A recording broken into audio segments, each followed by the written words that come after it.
At my husband Richard's funeral, I didn't cry. 50 years of marriage had ended, and the only moisture on my face was the cold November mist. I stood between my son Daniel and his wife Chloe, their hands heavy on my shoulders. Their touch wasn't a comfort, it was a claim, like they were staking out territory on a property they now believed was theirs. The priest spoke of Richard's legacy, of his sharp mind for business, his contributions to the community. I heard the words, but they were like rain against a window pane, muffled, distant, and outside. Inside there was only a profound and unnerving quiet. A quiet I hadn't felt in half a century. Grief is supposed to be a storm, a tidal wave. For me, it was a silence. The silence of a room after a tyrant has finally left. Richard hadn't been a tyrant in the way people understand. There were no bruises, no raised voices. His control was quieter, more insidious. It was in the way he managed the bank accounts, the way he'd correct my stories at dinner parties, the way he'd chosen my friends, my hobbies, even the colour of the living room walls. He had built our life, and I had simply been allowed to live in it. Now he was gone, and the silence he left behind felt less like an absence and more like an opportunity. During the final prayer, as the casket was being prepared for its descent, I saw Chloe lean in close to Daniel. Her perfectly glossed lips brushed against his ear. The wind carried her whisper to me, sharp and clear as a shard of glass. "We need to finalize the paperwork soon," she murmured, her eyes flicking towards me for a fraction of a second. "Before she gets ideas." My son didn't flinch. He didn't look at her. He just gave a small, almost imperceptible nod, his gaze fixed on the polished mahogany of his father's final box. But his mind wasn't there. It was in a vault counting assets. In that moment, watching the soil fall, I knew this wasn't an ending. It was a declaration of war. My sorrow, the little I might have felt, was instantly cauterized by a chilling premonition. I was no longer a wife. I was an obstacle. The scent of funeral lilies had barely faded from the house when they arrived. The air was still thick with the cloying sweetness of death, a scent I was trying to scrub away with open windows and lemon-scented polish. They didn't bring flowers or a casserole. They brought a bucket of KFC, as if a 12-piece original recipe could somehow spackle the gaping hole in our family. Daniel set it on the polished oak table, the one Richard had forbidden me from ever placing a hot dish on without a trivet. The greasy cardboard box seemed like a desecration. "Thought you might not feel like cooking," Mom, Daniel said. His voice was coated in that slick, practiced sympathy he'd been using all week. It was the voice of a man selling a timeshare to his own mother. Chloe was already pulling out plates. Not the good china, of course. The everyday stoneware I was permitted to use. "We were just so worried about you, Elizabeth." She said her name sounding foreign in her mouth. She never called me Elizabeth. It was always Mum when she wanted something. All alone in this big house. We ate in a strange, tense silence. The crunch of fried chicken skin was obscenely loud in the quiet dining room. I watched them. Daniel picking at his food, avoiding my eyes. Chloe eating with a brisk, efficient hunger, as if she were fueling up for a negotiation. She was. When the last bone was placed on a paper napkin, Chloe folded her hands on the table, a gesture of finality. "So, Elizabeth," she began, the casual pretense gone. "Daniel and I have been talking. We've found the most wonderful place for you." Daniel cleared his throat, taking his cue. "It's called Elysian Meadows, Mum. It's a luxury assisted living facility. Top of the line. It has a pool, a cinema, 24-hour nursing staff. It's completely secure. It's for your safety." Safety. That was always Richard's word. It was for my own safety that I wasn't to drive on the freeway. It was for my own safety that he handled all the investments. It was for my safety that our joint account had a daily withdrawal limit a teenager would laugh at. Daniel had learned his father's language well. I looked around the room. At the grandfather clock in the corner, its pendulum swinging a slow, hypnotic rhythm that had marked 50 years of my life. At the faint scuff mark on the wall where Mia, my granddaughter, had crashed her tricycle when she was 3. At the bay window where I sat every morning with my tea, watching the sun rise over the jacaranda trees Richard had planted. This house wasn't just wood and plaster. It was my life's ledger. It was the only thing that was truly mine. I'm not leaving my home, I said. My voice was quiet, but it landed in the room with the weight of a stone. Chloe's smile didn't falter, but it tightened at the corners. The warmth in her eyes, already manufactured, switched off completely. We understand it's an emotional decision, she said, her voice taking on a patronizing therapeutic tone. But we have to be practical. Richard's inheritance, it's not simple. It's all tied up in a very complex trust. The house is the primary asset. Selling it frees everything up. For everyone. There it was. The truth stripped bare of its sympathetic packaging. They spoke of my husband's death as a liquidity event. His multi-million-dollar life insurance wasn't a safety net for his widow. It was seed capital for their next venture. And I, the grieving wife, was just a stubborn, obsolete piece of equipment standing in the way of a factory upgrade. I was a sentimental bug in their financial software. The answer is no, I said again, my voice firmer this time. I felt a flicker of something unfamiliar inside me. Not anger, not yet. It was something colder. It was resolve. The change in Chloe was instantaneous. The mask of the caring daughter-in-law didn't just slip. She ripped it off and threw it on the floor. Her face hardened, her eyes narrowing into tiny calculating slits. But Elizabeth, she said, and her tone was sharp, filed to a point. You're not thinking clearly. Richard would have wanted his condition to be managed. For the long-term benefit of the estate, the word hung in the air between us. A sudden jarring dissonance, a wrong note in a familiar song. His condition, I repeated, my mind racing. What condition? The doctor said it was a heart attack. Sudden, massive. There was no condition. Daniel shot Chloe a look, a flash of pure fury. She had overplayed her hand. She pressed her lips together, a flicker of annoyance in her eyes. Grief can be disorienting, she said, trying to backtrack to smooth over the crack she'd just created. Of course it was sudden. What I meant was in the event of a long-term situation, he would have wanted what's best for the family's finances. But it was too late. The word was out. Condition. A word that implies something ongoing, something known, something being treated. Not a bolt of lightning from a clear blue sky. Daniel started gathering the greasy KFC wrappers with frantic energy, trying to tidy away the mess Chloe had made. Mom, you're tired, he said, not looking at me. We shouldn't have brought this up so soon. We'll talk another time. They left quickly after that, leaving behind the lingering smell of fried chicken and the toxic residue of their intentions. I stood at the door and watched their luxury SUV pull away its red taillights, bleeding into the dusk. I was alone in the silent house, but for the first time the silence wasn't empty. It was filled with a question. A single sharp, terrifying question sparked by a single careless word. That night's sleep was impossible. The grandfather clock's ticking seemed to mock me each second, a reminder of time passing, of secrets solidifying. An unnerving energy, a kind of frantic clarity, propelled me out of bed. It was the same feeling I'd had years ago when Mia was a baby, and I'd woken up in the middle of the night convinced her breathing was too shallow. A mother's instinct. Or perhaps a widow's. I went to Richard's study, his sanctuary. In 50 years, I had probably entered this room less than 100 times. It was his space filled with the scent of old leather wood polish and his cologne. It was the command center from which he had managed our lives. The heavy oak desk was immaculate.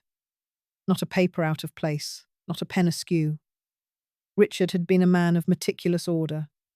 Control was his religion. My heart hammered against my ribs. I felt like a trespasser, a burglar in my own home. My hands trembled as I started to go through the drawers. The top ones were predictable, expensive stationery, gold-plated pens, checkbooks for accounts I only vaguely knew existed. The second-tier drawers held corporate reports, stock portfolios, documents filled with jargon designed to exclude and intimidate. It was all a monument to his power, his authority over me. Then I reached the bottom right drawer. It was locked. I had never known Richard to lock anything in the house. He didn't need to. His authority was the only lock he ever required. The sight of it sent a jolt through me. I fumbled in the top drawer, my fingers searching for the small, ornate letter opener he always kept there. It felt heavy in my hand, a tiny sword. With a grunt of effort, I wedged the tip into the gap and pried. The old wood splintered with a sharp crack that sounded like a gunshot in the silent house. My breath caught in my throat. Inside, there was a single plain manila file. No label. Nothing. I lifted it out. My hands were shaking so badly I could barely open the clasp. It wasn't filled with stock certificates or property deeds. It was filled with receipts. Receipts for wire transfers. Identical recurring payments made on the 5th of every month. The recipient was a company I had never heard of, Viridian Care Solutions. The amounts were staggering. $40,000. $50,000. Tens of thousands of dollars. Month after month. My eyes scanned the dates, my blood turning to ice water in my veins.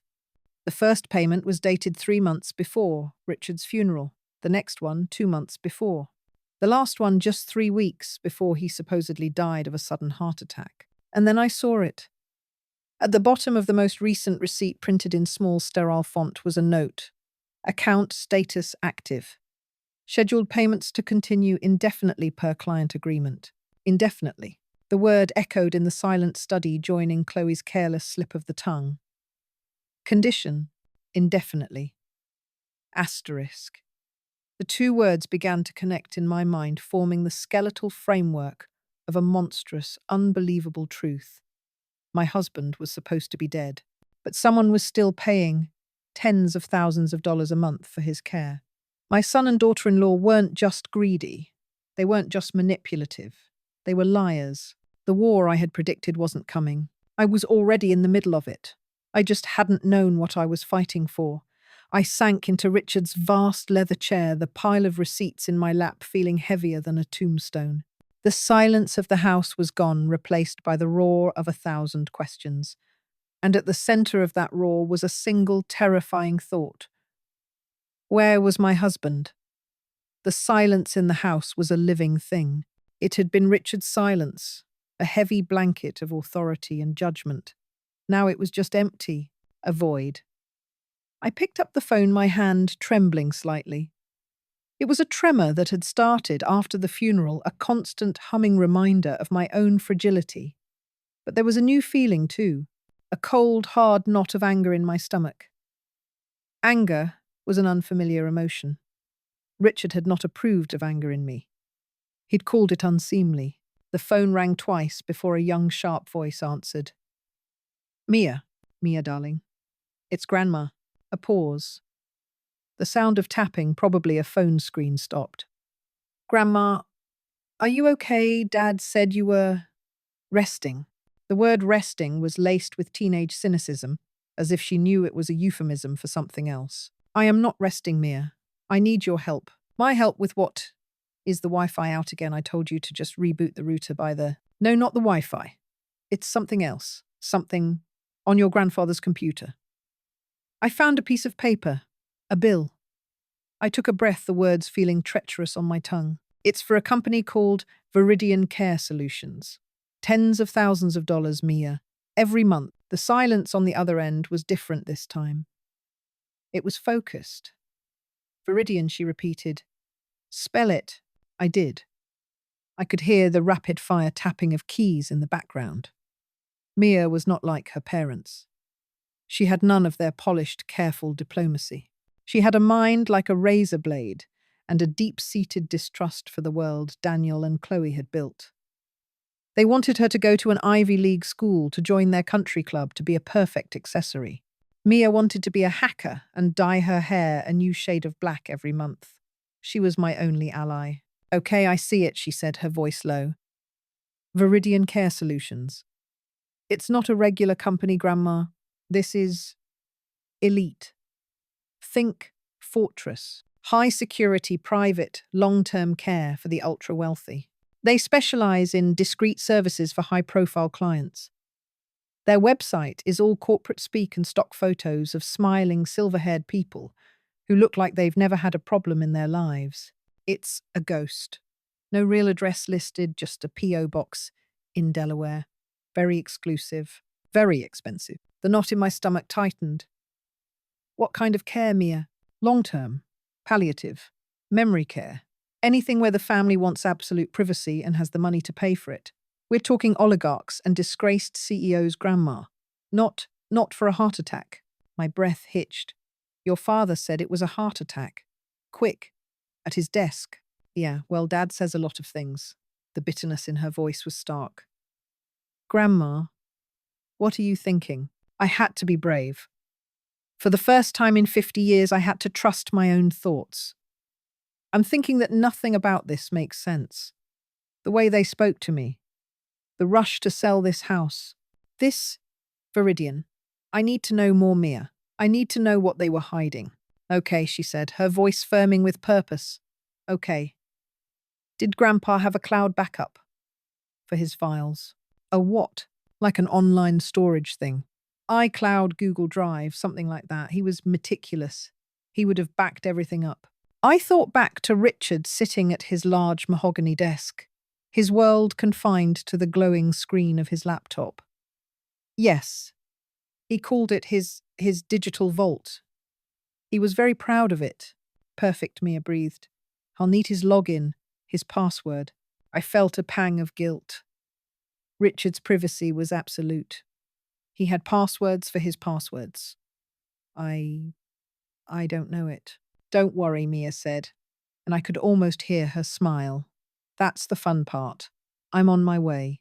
An hour later, she was sitting cross-legged on the floor of Richard's study, her own laptop glowing in the dim light. The room still smelled of him, old paper leather, and a faint, cloying scent of the cologne he'd worn for 30 years. Mia was an alien presence here, a splash of vibrant, defiant life in a mausoleum of control. Her fingers moved like lightning across the keyboard, the screen, a cascade of green and white text that meant nothing to me. His security questions are pathetic, she muttered more to herself than to me. Mother's maiden name. First pet's name. So Boomer. She snorted. Okay, I'm past the first firewall. Now for the encrypted backup. This is a bit trickier. I watched, holding my breath. I felt like a trespasser in my own home, in my own life. I was breaking 50 years of rules. Asterisk. Don't question Richard. Don't pry. A woman's place is to trust her husband's judgment. Asterisk. The words echoed in my head, his voice as clear as if he was standing behind me. I pushed it away. He was sloppy, Mia said, a triumphant edge to her voice. He used the same root password for his bank and his cloud just changed the last 2 digits. Rookie mistake. She looked up at me, her eyes wide. I'm in Grandma. I'm in his digital vault. My heart hammered against my ribs. What do you see? Files. Decades of them. Financial records, investment portfolios, legal documents. It's all here. Perfectly organized. She scrolled, her brow furrowed in concentration. I'm searching for anything related to Viridian Daniel Chloe. Anything in the last 6 months. The search bar pulsed on the screen. For a few agonizing seconds, nothing happened. Then a single file appeared. It was in a folder labeled trash. He deleted it, Mia whispered. But he didn't empty the trash. Dad must have sent it. And Grandpa read it. And tried to get rid of it. What is it? I asked, my voice a dry rasp. Mia clicked on the file. It was an email. From Daniel. Sent to Richard 3 months before he died. My blood turned to ice. Mia read it aloud, her voice steady but strained. Subject the contingency. She paused, taking a breath. It says, Father, following our conversation, I have made the initial inquiries as discussed. The solution is expensive, but it is definitive. Chloe and I have debated the moral obligations at length, but the financial necessity is becoming overwhelming. The market is volatile, and our current assets are not performing as projected. We are approaching a point of no return. This is the only way to protect the legacy you've built and ensure security for the future. I know this is difficult, but we must be pragmatic. The preliminary arrangements with Viridian are in place. Let me know when you are ready to proceed. Mia looked up from the screen, her face pale. The contingency, she repeated softly. They were planning this. For months. This wasn't a tragedy. It was a business transaction. I sank into Richard's leather armchair. The cold, smooth surface felt like a slap. Moral obligations versus financial necessity. A point of no return. The words weren't about grief or family. They were the language of a hostile takeover. My son, my only child, had been discussing my future, my husband's fate, like he was liquidating a failing asset. The cold I felt wasn't just fear. It was a profound, soul-deep chill. Richard hadn't just died, he had been processed. The email was a ghost, a digital spectre that confirmed every unnamed dread I'd felt since the funeral. This wasn't about my well-being. It was about money. It had always been about money. And I was in the way. I knew then that I couldn't fight this alone. Mia's skills were my eyes and ears. But I was an 80-year-old woman against my son's considerable wealth and legal power. The email was damning, but it was also circumstantial. I needed a weapon. I needed a lawyer. Withdrawing the money felt like an act of rebellion. It was from a small account I'd maintained for years, squirreling away the leftover grocery money. The cash gifts from birthdays Richard had deemed trivial. He'd always controlled the main accounts, the investments, the real money. He gave me an allowance like a child. This small fund was the only thing that was truly mine.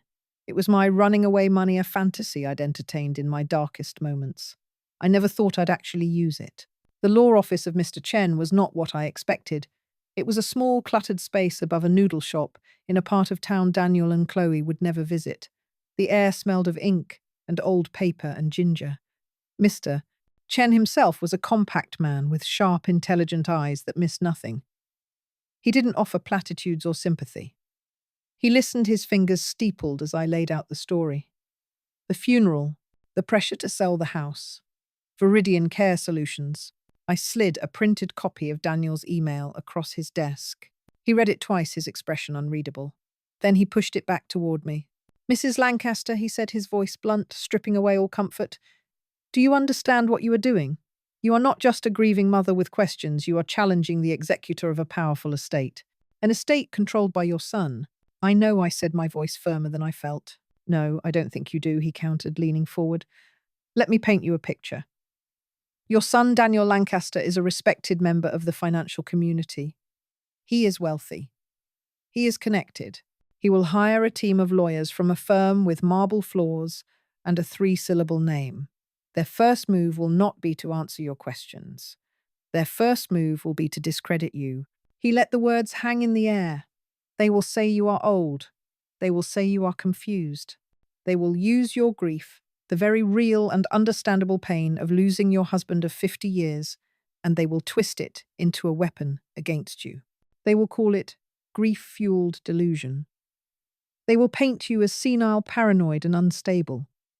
They will argue that you are a danger to yourself and to the proper administration of your late husband's estate. And they will do it with calm, professional, devastating efficiency. A shiver went down my spine. He was describing the exact tone Daniel had used when he'd first mentioned Elysian Meadows.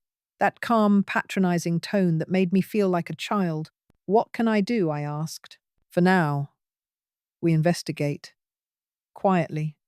This email is a start, but it's not a smoking gun. It's open to interpretation. The contingency could mean anything. We need more. We need to know exactly what Viridian is. We need access to Richard's full medical records, which, as executor Daniel, now controls completely." He sighed. A tired, pragmatic sound. "This will be expensive, Mrs.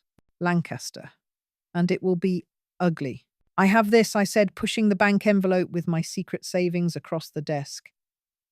"It's all I have." He looked at the envelope, then back at me.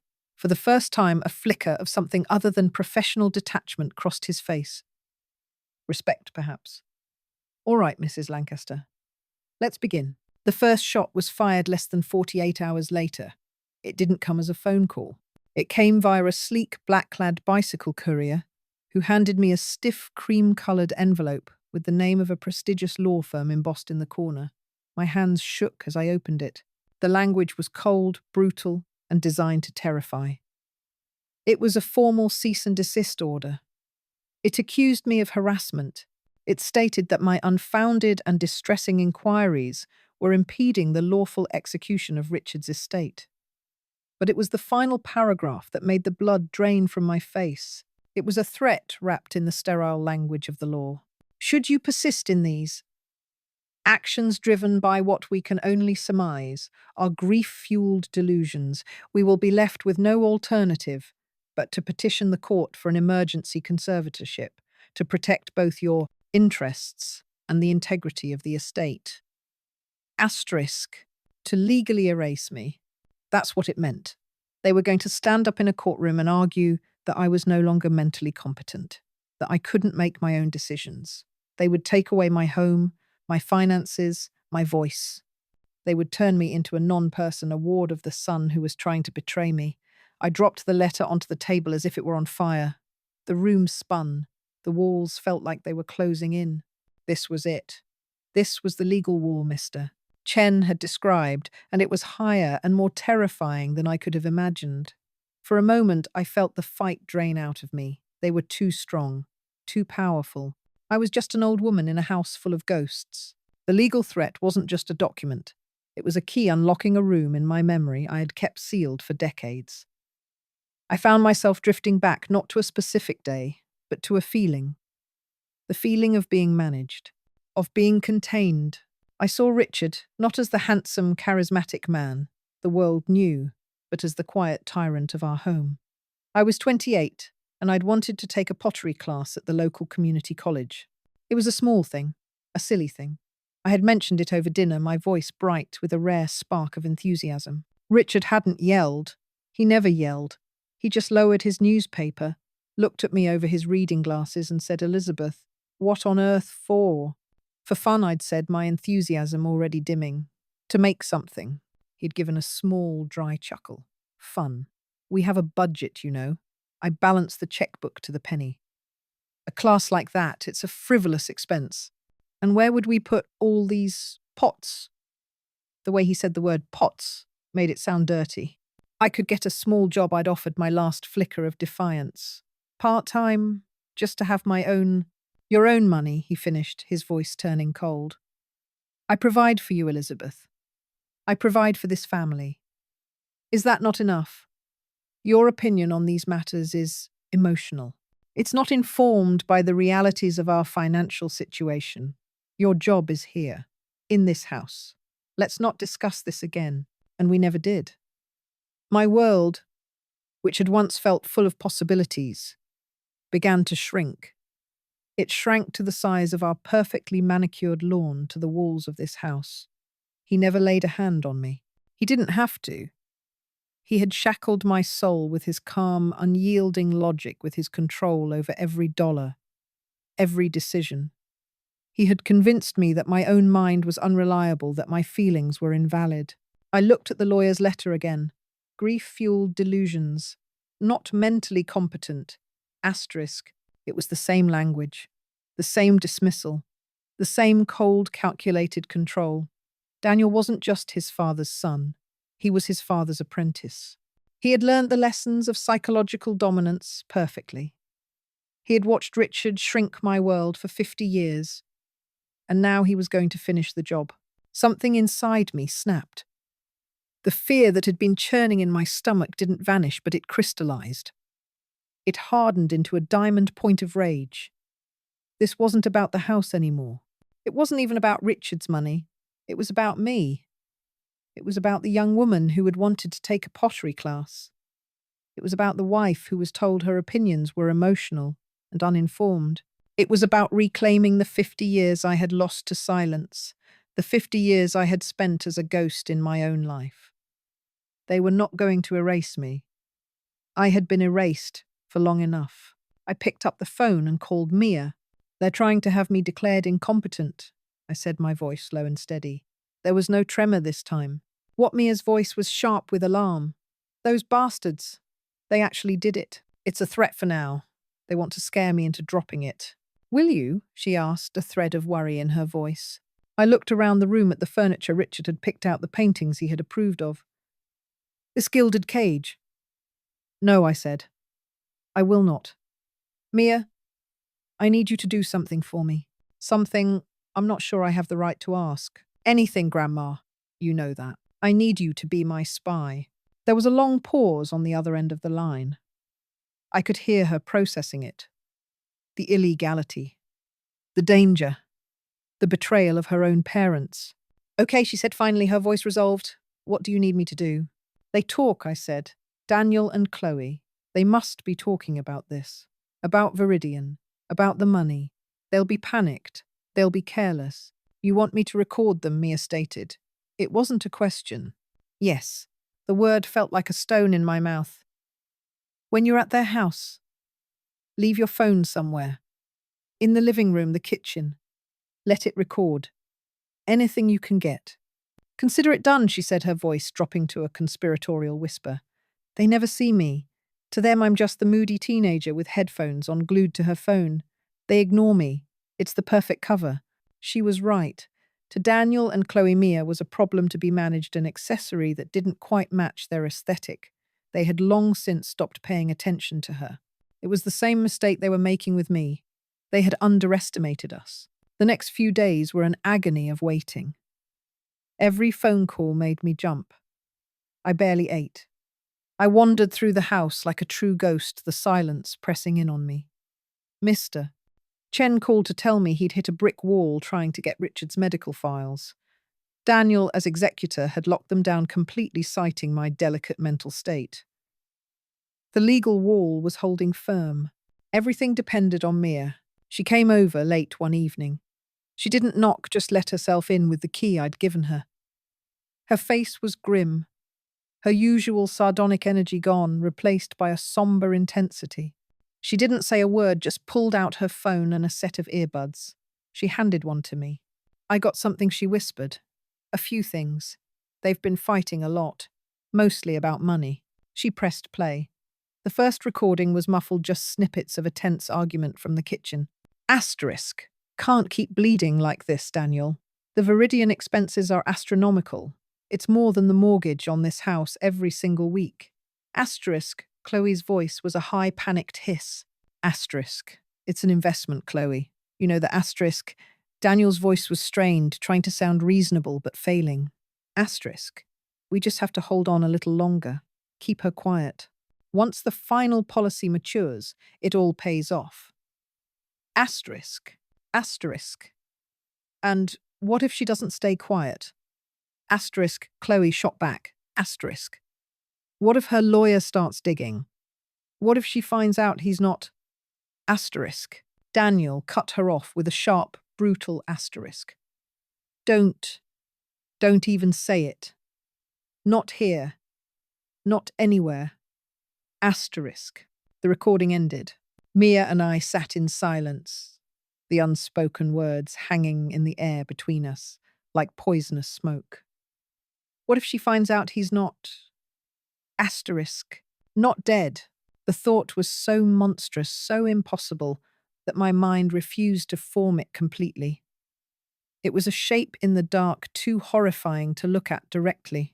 There's another one, Mia said, her hand hovering over the phone. It's clearer. From last night, I left the phone under a cushion in the living room. She pressed play again. This time the sound was sharp. It was Chloe and she was crying. It wasn't the performative grief from the funeral. It was the ragged, ugly sound of genuine fear. Asterisk, I can't do this anymore, Daniel. Asterisk, she sobbed. Asterisk, I lie awake all night. I think about him just lying there, in that room, hooked up to all those machines. We're paying a fortune to keep a... Asterisk. Asterisk. Stop it, Chloe. Asterisk. Daniel's voice was ice. Asterisk. Don't you fall apart on me now. We are too close. Do you want to go back to how things were? Scrabbling for clients, worrying about your parents' medical bills. We are on the verge of securing our family for generations. His sacrifice ensures that. Asterisk. Asterisk. It's not a sacrifice, it's a prison, asterisk, she wailed. Asterisk. We put him in a prison, your own father. And what we're doing to your mother, it's evil. She thinks her husband is dead.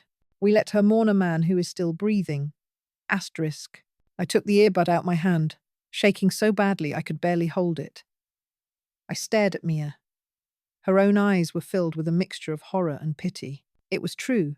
It was all true. The fraud wasn't that Richard was dead. The fraud was that he was alive. The world tilted on its axis. The grief I had been performing, the widowhood I had been inhabiting it, was all a lie. A lie constructed by my own son. They hadn't killed him. They had done something worse. They had buried him alive. I felt a wave of nausea so powerful I had to grip the arms of my chair to keep from falling. Richard, my husband, the man I had loved, feared and resented for half a century. He was in a room somewhere, trapped, and I was his unwitting accomplice. I called Mr. Chen first thing in the morning. I didn't tell him how I got the information. I just told him what I knew. Mr. Chen, I said, my voice a hollow echo of itself. Richard is alive. There was a stunned silence on the other end of the line. Mrs. Lancaster, are you certain? Yes, I said. He's at Viridian. They're keeping him there, alive. I heard the sound of a pen scribbling furiously. Mr. Chen was no longer the cautious, pragmatic lawyer. His voice was energized, sharp with the thrill of the chase. This changes everything, he said. This isn't just estate fraud anymore. This is kidnapping. Unlawful imprisonment. Conspiracy. My God. He took a deep breath. But why keep him alive? It makes no sense. If they wanted the money faking, his death would have been simpler. Chloe said something. I recalled the words coming back to me. She said, we have to keep her quiet until the final policy matures. The policy, Mr. Chen repeated. The insurance policy. Daniel is the executor. He has the documents. But if he lied about the death, he must have filed a claim. Let me see what I can find. He now had a thread to pull.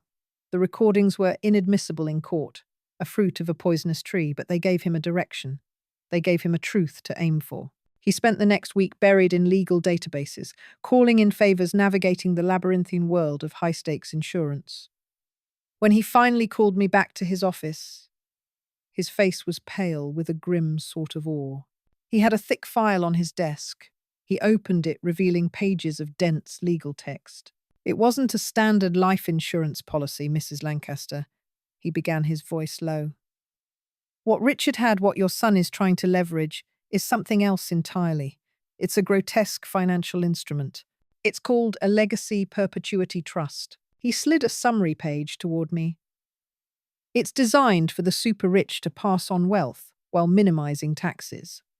But it has unique clauses. He pointed to a line of text. Clause A.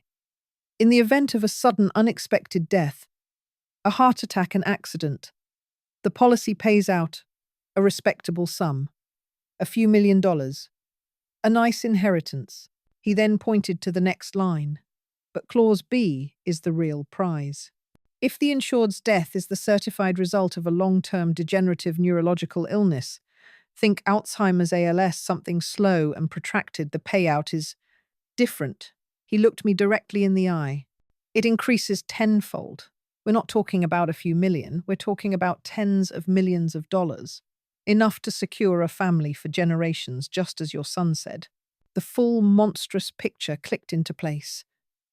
The pieces assembled themselves in my mind with horrifying clarity. They hadn't faked his death. They couldn't. The insurance company would investigate a sudden death claim for that kind of money. So they staged a sudden heart attack, an event serious enough to have him declared incapacitated to give Daniel power of attorney and control of his medical care. An event that would let them move him quietly and privately to a place like Viridian. And now they were fabricating the real cause of death. They were paying the exorbitant fees at Viridian to keep his body alive in a vegetative state, while they paid off doctors to create a false medical history, a long, slow, documented decline from a profitable disease he never had. The plan was diabolical in its patience. They weren't rushing. They were cultivating his death like a cash crop. And Viridian Care Solutions, the discreet fortress for the ultra-wealthy, was the perfect greenhouse. They would provide the care, falsify the charts, And for the right price, ask no questions. My God, I whispered the words, catching in my throat. They're farming him. Mr. Chen nodded grimly. It's the most ghoulish case of insurance fraud I have ever seen. They're not waiting for him to die. They are curating his death to maximize the return on their investment. He closed the file. The silence in the small office was deafening. My son, my daughter-in-law. They hadn't just plotted to steal my home. They had turned my husband into a living ghost, a placeholder in a financial equation, his life's value reduced to a final massive payout. And I was the loose thread that could unravel it all. I sat in Richard's armchair, the leather, cool against my skin, the telephone feeling like a lead weight in my hand. For 10 minutes I just stared at it. The plan was set. Mr. Chen had confirmed the arrangements. Mia had tested the technology. All that was left was the performance of my life. A performance to condemn my own son. I practiced the words in my head, shaping the tremble in my voice, summoning the ghosts of real tears from a lifetime of quiet disappointments. I had to become the woman they believed me to be weak, broken, and defeated. A foolish old woman lost in her grief. It was a role I had played for 50 years, but this time I was the director. I took a deep breath, the air tasting of dust and stale memories. Then I dialed. It rang twice before he picked up. Hello, Daniel's voice was clipped, impatient. He was probably in a meeting, closing some deal, feeling important. Daniel, I let my voice crack on his name. I pinched the bridge of my nose, forcing the tears to well. It's Mom. A heavy sigh on the other end of the line. Mum, I'm a little busy. Is everything all right? No, it's not. I sobbed a dry, rasping sound. I let a long, calculated silence hang between us. I could almost hear him rolling his eyes. What is it now? He asked, the irritation barely masked. You were right, I whispered, letting the words crumble. You and Chloe, you were right all along. I've been so stubborn. I let out another sob, this one louder. I imagined him straightening up in his chair, leaning forward, scenting victory. Mum, are you saying this house? It's too much for me. The memories, they're everywhere. I can't breathe. I choked on the last word. I'm just a foolish old woman. Lost. I'm so lost without your father. The shift in his tone was immediate, the impatience replaced by a thick, syrupy condescension. Oh, Mum, of course you are. We knew you'd see it our way eventually. It's for the best. We're only thinking of you, of your safety. I know, I said, my voice small. I know you are. You're a good son, Daniel. I'm sorry I made it so difficult. It's okay, Mum. Grief does strange things to people. I could hear the smirk in his voice. In the background, I heard a faint whisper. Chloe, what is she saying? He must have covered the receiver, but not well enough. She's caving, he whispered back. It's done. He came back on the line, his voice dripping with magnanimity. We'll have the realtor call you tomorrow, Mum, and we'll schedule another tour of Elysian Meadows. You'll love it. They have a water aerobics class. Yes, I said meekly. That sounds nice. But Daniel, before all that, before the papers and everything else, could we do one last thing? What is it? He asked, a hint of suspicion returning. I want to have a family dinner. Here, in this house. I paused, letting the feigned emotion build.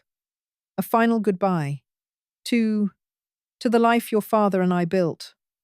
Please, just the four of us. You, Chloe, Mia, and me, one last time. There was a longer pause. I heard more muffled whispering. Chloe no doubt was warning him, a trap, but their arrogance was a more powerful force than her caution. What could a broken old woman possibly do? Of course, Mum, Daniel said finally, his voice full and expansive, the voice of a man who believes he has won. Of course we will. That's a wonderful idea. A final celebration of Dad's legacy. We'll be there. How about Saturday night? Saturday would be perfect, I whispered. Thank you, Daniel. Thank you. You rest up, Mum. We'll handle everything from here. He hung up. I held the receiver for a long moment before placing it gently back in its cradle. The silence of the house settled around me again, but it was different now.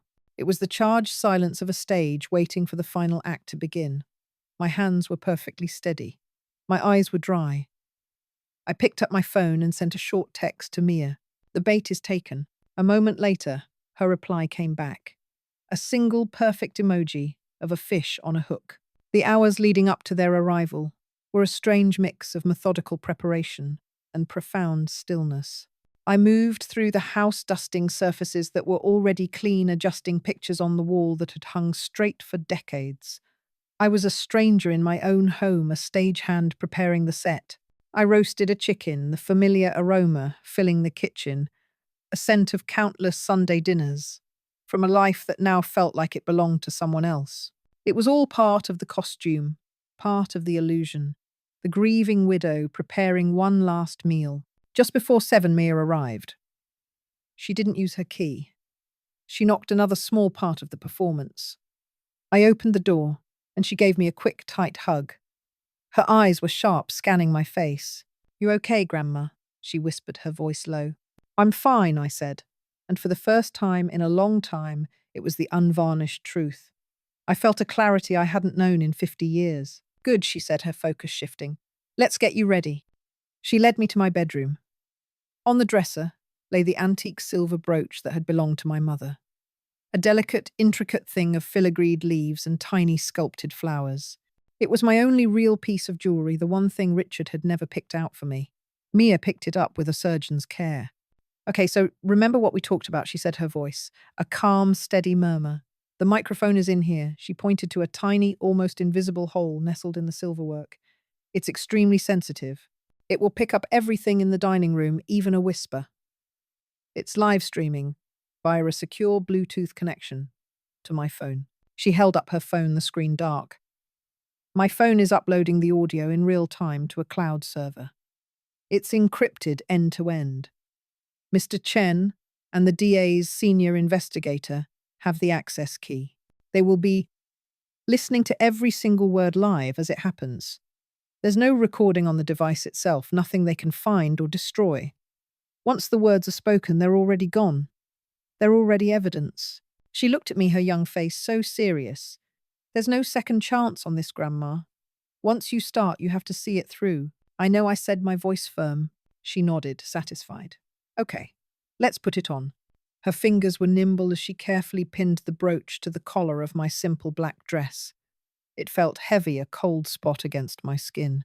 The weight of the past and the future all condensed into that one small piece of silver. It was my mother's.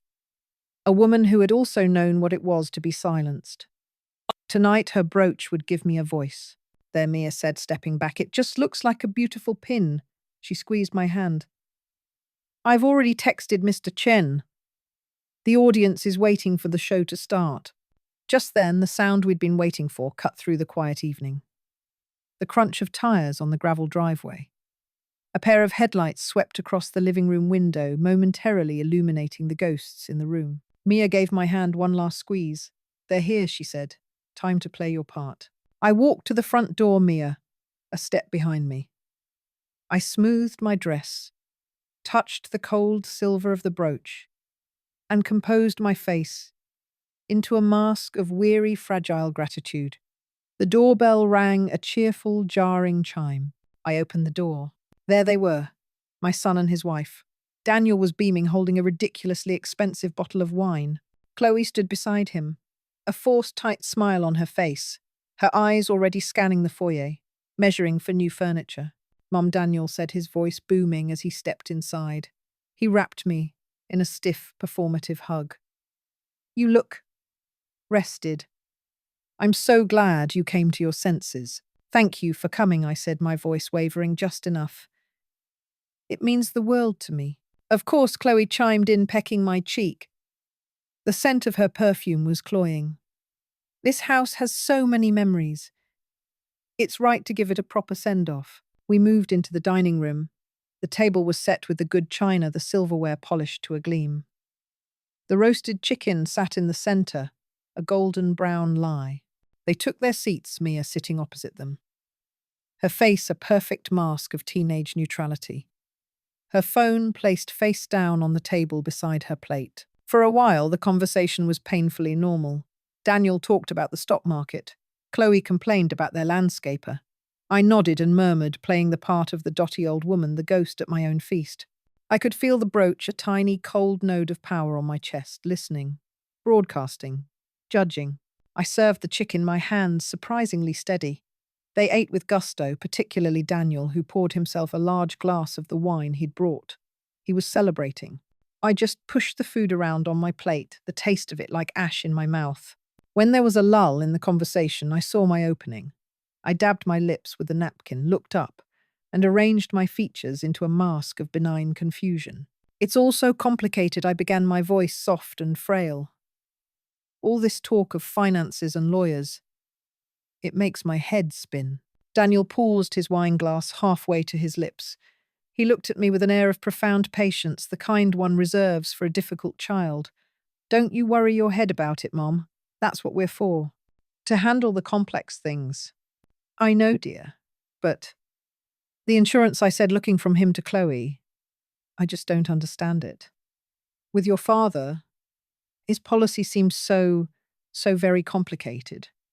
I thought a heart attack was simple." Daniel swirled his wine, a smug little smirk playing on his lips. He was enjoying this, the chance to flaunt his supposed intelligence. "It's not for the best to think of it as a simple policy, Mom. It's a legacy instrument, very sophisticated. Dad was always thinking ahead. But what was so complicated?" I pressed gently. "Mr. Henderson, our old insurance agent, always said it was a straightforward plan." Daniel shot a quick, sharp look at Chloe. She gave a tiny, almost imperceptible shake of her head. Too late. The door was open. He took a sip of wine, leaning back in his chair, the picture of condescending authority. "Things change, Mom. Financial instruments evolve. We had to reevaluate the situation after his attack, to ensure the estate was protected and the legacy was maximized." I frowned, a perfect imitation of confusion. Reevaluate. But he was gone. "Not exactly," Chloe said, her voice sharp. She was picking at a loose thread on the tablecloth, her gaze fixed on her hands. "That's the technicality." I turned my gaze to her. "I don't understand." Daniel sighed, setting his glass down. He was ready for his lecture. "Look, Mom. The initial payout for a sudden cardiac event was modest. Dad set it up that way for tax reasons decades ago. But the policy had other clauses, riders. For long-term degenerative conditions. Degenerative conditions, I asked, my voice a whisper. But Richard had a heart attack. The smirk was back on Daniel's face, wider this time. He was proud of this, proud of his own cleverness. The event caused significant, irreversible neurological damage. Anoxic brain injury. That's a degenerative state, you see. So we had to reclassify his condition to reflect that reality. The doctors at Viridian are excellent.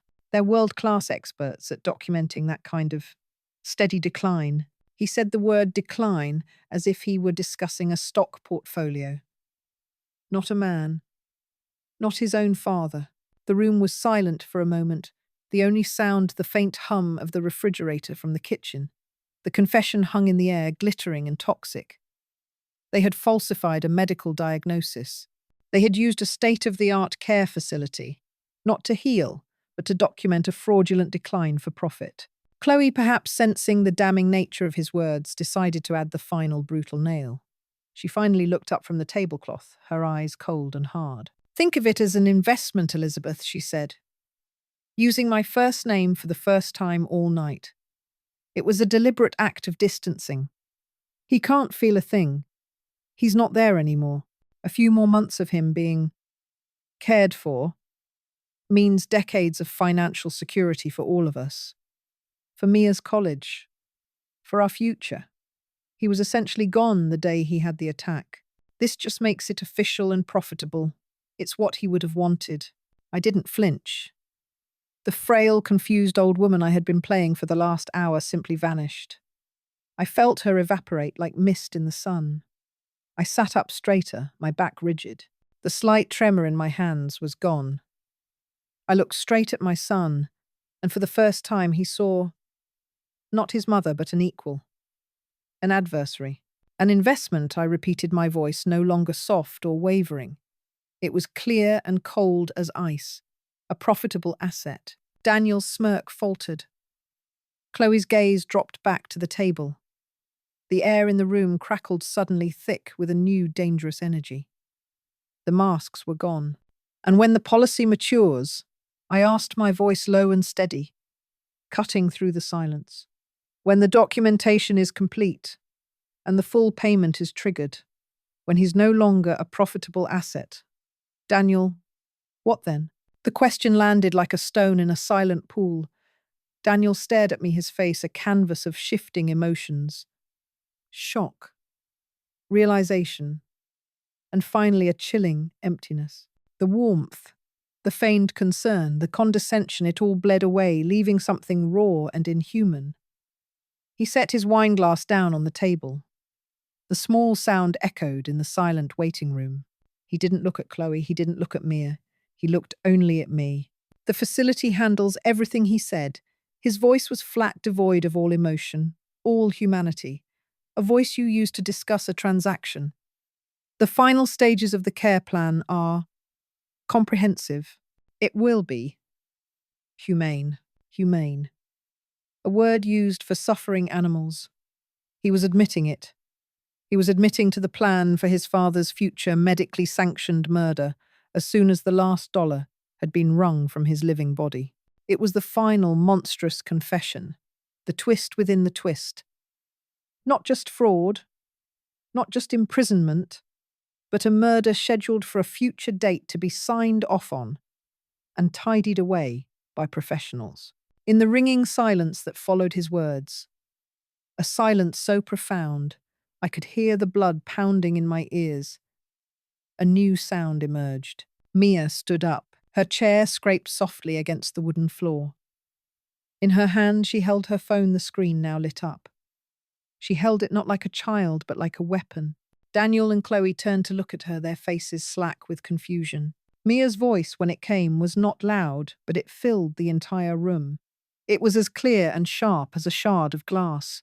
"Mr. Chen," she said, speaking directly into the phone. "Did you and the district attorney get all of that for a beat?" Nothing happened. Daniel's mouth opened, but no sound came out. Chloe's face was a mask of disbelief. And then we heard it. Through the open dining room window carried on the cool night air was a faint, unmistakable sound. A siren, then another, joining the first. A rising, keening wail that grew steadily, rapidly louder, coming closer, coming for them. The flashing blue and red lights began to dance and flicker against the far wall, painting the room in the colors of judgment. They were no longer distant. They were here. The world didn't just knock on my door after that night. It took a battering ram to it. The silence of our street, a place where the loudest sound was usually a lawnmower on a Saturday morning, was shattered by the roar of news vans. They arrived before the sun vultures circling a kill, their satellite dishes pointed at my home like accusations. The flashing lights of Daniel's and Chloe's arrest had been replaced by the incessant, blinding strobes of camera flashes. Every window in my house became a stage, and I the unwilling star of a tragedy I had authored. Mia stayed with me. She became my shield, my gatekeeper. She learnt to navigate the ravenous hunger of the press with a cynical wisdom far beyond her 17 years. The phone rang with a relentless, shrieking madness. At first she answered, her voice a flat, cold wall. "No comment. We have nothing to say. Please respect our privacy." But there is no privacy in a story like this. Our lives had become public property, a spectacle for morning news shows and late-night commentary. They gave it a name. Every good scandal needs a name. The Willow Creek deception. It was plastered across screens, screamed from headlines. Number Willow Creek deception trended on Twitter for a week. There were TikToks, of course. Teenagers lip-syncing to news reports, creating dramatic reenactments of our Last Supper. They made me into a meme. An avenging angel in a cardigan. An elderly femme fatale. They didn't see the woman who sat in her quiet living room. The hum of the refrigerator. The only familiar sound left, and felt the cavernous hollow ache of having amputated a part of her own body to save her life. Mr. Chen was a rock in the hurricane. He'd come to the house through the back garden, his briefcase a shield of normalcy in our besieged world. He never seemed rattled by the cameras or the shouting reporters. The district attorney's office is moving forward with the full slate of charges, Elizabeth. He told me one afternoon, his voice calm and steady, as he sat across from me at the kitchen table. The table where I'd served my son his final damning meal. Insurance fraud at the federal level, unlawful imprisonment, and the most serious conspiracy to commit murder. I just nodded, stirring a cup of tea that had long gone cold. The words were abstract legal terms for a horror that felt intensely personal. What will happen to them? I asked, my voice barely a whisper.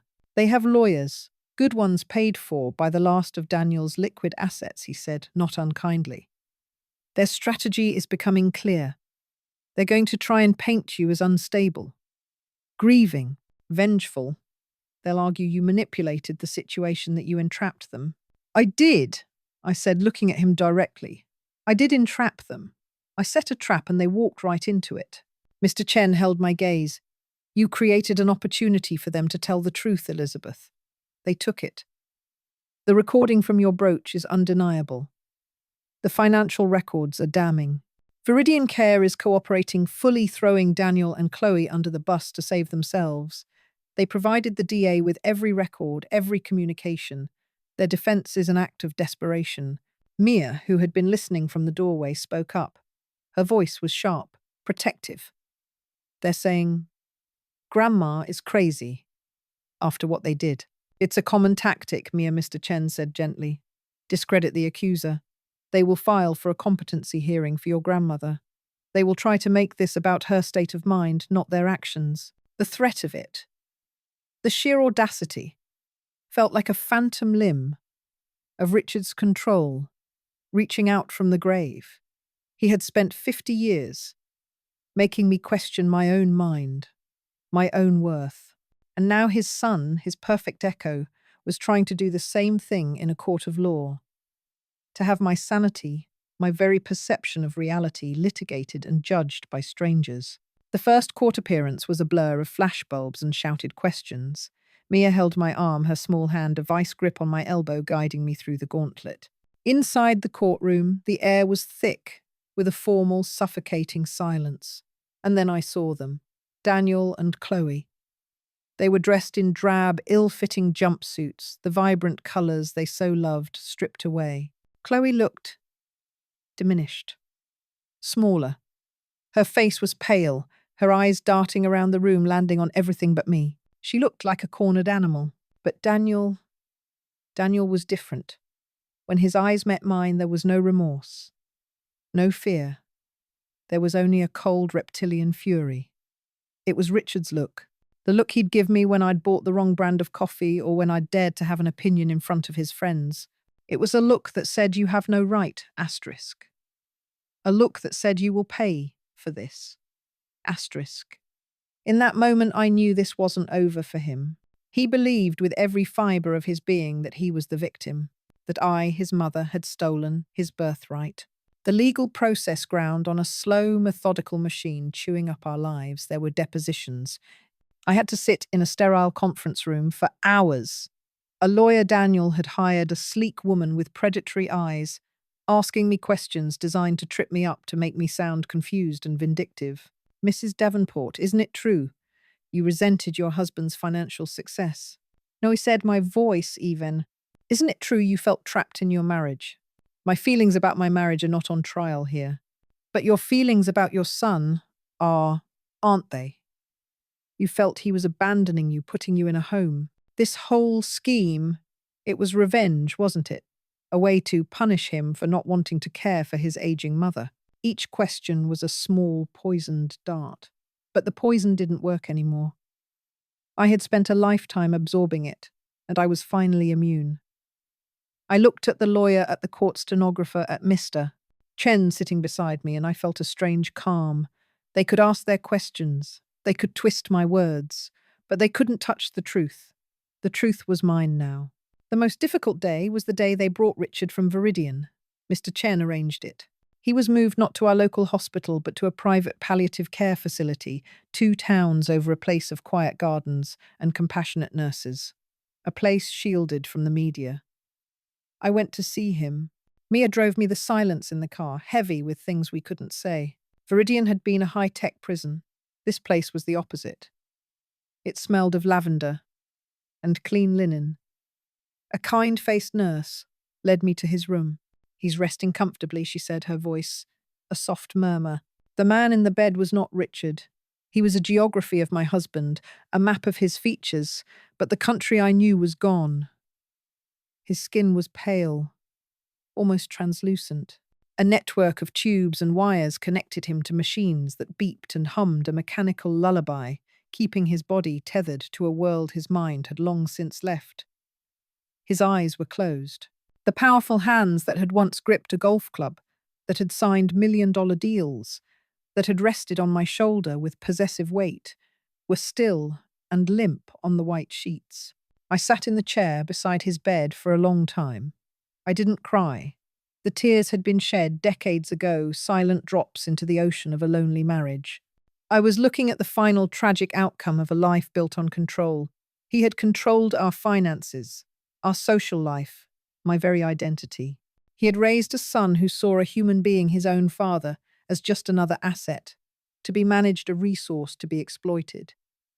And now here he was, utterly, completely helpless. The ultimate loss of control. A week later, Mr. Chen called. "Elizabeth, the court has granted you power of attorney for Richard's medical decisions." "It's official." I closed my eyes. For 50 years, I couldn't make a decision about buying a new sofa without his approval. For 50 years, my name was on nothing, my opinion sought on nothing. Now, in the most profound and terrible irony of my life, I held his existence in my hands. His life, or his death, was my decision to make. The next day, I went back to the facility. I brought the papers with me.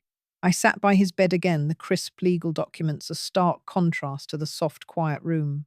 I looked at his still face, and I didn't see the tyrant of my later years. I didn't see the architect of my gilded cage. I saw the young man I met at a university dance, the one with the charming smile and the ambitious fire in his eyes. I remembered the early days, the flicker of hope I'd had for a life of partnership, of shared dreams. A life that never materialized. "It's over, Richard," I whispered. Into the quiet of the room. "The fight is over." My hand was steady as I signed the papers. I didn't feel powerful. I didn't feel victorious. I felt a deep, gut-wrenching sadness for the waste of it all. For his life, and for mine. It was not an act of revenge, it was an act of mercy. A release. It was my first and my last act of control over his life, and all I was doing was letting him go. He passed away peacefully 2 days later. There was no funeral, just a simple cremation. The ashes of the man I married joined the ashes of the life I'd lived with him. The trial of Daniel and Chloe became an even bigger media sensation after Richard's second death. The prosecution argued that my signing of the DNR was proof of the conspiracy's end goal. Had I not intervened, they would have kept him alive just long enough to secure the full insurance payout and then what the humane end Daniel had spoken of. The defense tried to use it against me, of course. They painted me as a cold, calculating woman who had her husband euthanized. But the jury saw through it. They saw the mountain of evidence. They heard the chilling certainty in Daniel's voice on the recording. The verdict came on a crisp autumn afternoon. Guilty. On all counts. The judge's voice was stern, a hammer of condemnation. "You preyed upon the very people you were meant to protect," he said, looking directly at Daniel and Chloe, who stood pale and trembling. "Your greed eroded your humanity." Chloe crumpled, her sobs echoing in the silent courtroom. But Daniel, he just stared straight ahead, his face a mask of stone. Even then, defeated and facing decades in prison, he refused to show a flicker of remorse. He just looked like his father, disappointed in a world that had failed to bend to his will. I didn't feel joy. I felt empty. I had won. I had saved myself. But I had lost my son. The little boy who used to bring me dandelions from the yard was gone, replaced by a stranger in a prison jumpsuit. The family name, the Davenport legacy that Richard had prized above all else, was now a synonym for a sordid, grotesque crime. It was in ruins. The whispers followed me everywhere. At the grocery store, people would fall silent when I walked down the aisle. I'd see them staring, leaning in to whisper to their companions. The neighbours' people I had known for 30 years would suddenly find their hedges fascinating if they saw me getting the mail. Their curtains would twitch. I was no longer Elizabeth, the quiet woman from down the street. I was a local celebrity, a ghoul, the mother of the man who tried to bury his father alive for money. Mia felt it too. The kids at her school were cruel in the way only teenagers can be. They called her Gravedigger's girl. They'd leave fake insurance policies in her locker. She started eating lunch in the library, her headphones a fortress against the world. One evening I found her sitting on the back porch staring out at the yard. "Does it ever get better?" she asked, her voice small. I sat down next to her, the old wicker chair creaking under my weight. "I don't know if it gets better, sweetheart," I said, putting my arm around her thin shoulders. "But it gets different. We change. The world keeps turning, and eventually the whispers get quieter. People find a new story to tell." She leaned her head against my shoulder. "They tried to take this house, Grandma." "I know, but they didn't get it." "No," I said, a flicker of something hard and bright in my chest. "They didn't." And in the weeks that followed, that became my mantra. They didn't get it. Asterix, I started with the study. Richard's study. It had been his sanctuary, a place of dark wood leather and the smell of old paper and power. I had rarely entered it. I packed up his books, his awards, his pretentious desk set. I gave most of it away. I painted the walls a soft, sunny yellow. I brought in my own armchair, a comfortable one covered in a floral print, and a small table for my tea. I made it my room, a reading room, a place of light. Then Mia and I tackled the yard. The backyard had been Richard's pride, a manicured, obsessively controlled expanse of perfect lawn. No flowers. Flowers were messy, he'd said. Unpredictable. We bought shovels and bags of topsoil. We found a spot in the corner where the sun hit just right. The ground was hard compacted from years of neglect. Breaking it open was hard work. My back ached. My hands blistered. But with every shovelful of old, dead earth we turned over, it felt like we were breaking something else open too. Something inside me. We worked for hours, side by side, the rhythm of our digging a steady, shared effort. Mia, with her youthful energy, did most of the heavy lifting. I knelt in the dirt, my old knees complaining, and pulled up weeds, my fingers sinking into the cool, fresh soil. We didn't talk much. We didn't need to. We were planting a future. As the sun began to set, casting long shadows across the lawn, we stopped. We stood there, sweating, covered in dirt, looking at the small, dark patch of earth we had cleared. A blank slate. A beginning. I felt the warmth of the last rays of sun on my skin, a gentle heat that seemed to seep right into my bones. The world was still out there. The reporters might come back. The neighbours would still whisper. The ache of losing Daniel would likely never fully disappear. But in that moment, standing in the backyard of the house, I refused to sell with my granddaughter by my side. And the smell of fresh earth in the air. None of it mattered. I was 80 years old. I was not a wife. I was not a mother, in any meaningful sense anymore. I was not a victim, cowering in a gilded cage. I was Elizabeth. Just Elizabeth. The name felt new, unfamiliar, like a coat I was trying on for the first time. The future was a vast, unknown territory without a map. There was no one to tell me what to do, where to go, or who to be. The silence wasn't empty anymore. It was filled with possibility. I was, for the very first time in my long, long life, gloriously and terrifyingly free, and I was ready to see what would grow.